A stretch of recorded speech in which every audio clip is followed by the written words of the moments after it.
Because this course focuses on software as a service, it's common for students to ask questions like, will this course teach me Ruby on Rails?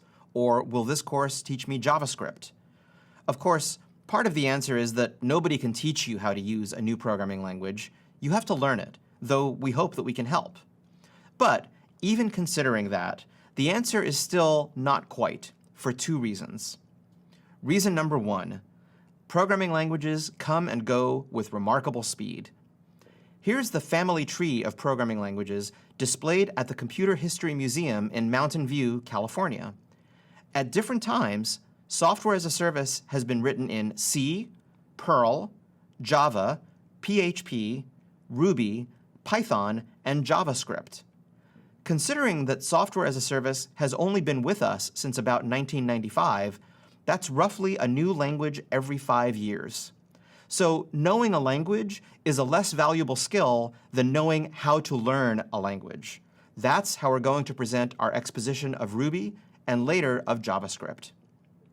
Reason number two, often the motivation to learn a new programming language is to use a particularly winning framework that requires it. Ruby had been around for 10 years before Rails made it popular, because not only was Rails a great framework for building software as a service, it also took tasteful advantage of Ruby's unique language features, such as introspection and metaprogramming, to make the framework productive and fun to use. Learning a new language and framework together allows you to understand how and why the framework and language work well together, and how specific features of the language support the goals of the framework.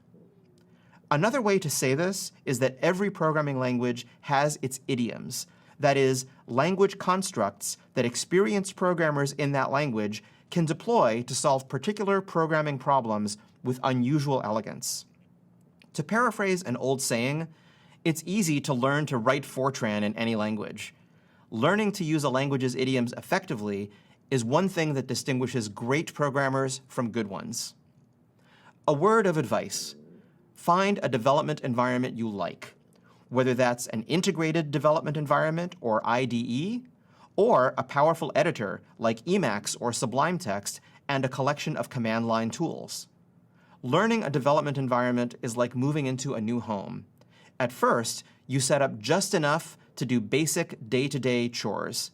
But as time goes on, you really want to make it your own because you're going to spend a lot of time there. In particular, learn to activate and use features like automatic indentation and syntax highlighting, which all modern editors have, to help learn and follow the conventions of the language you're working in. So without further ado, get ready to learn how to learn a language and framework, starting with Ruby.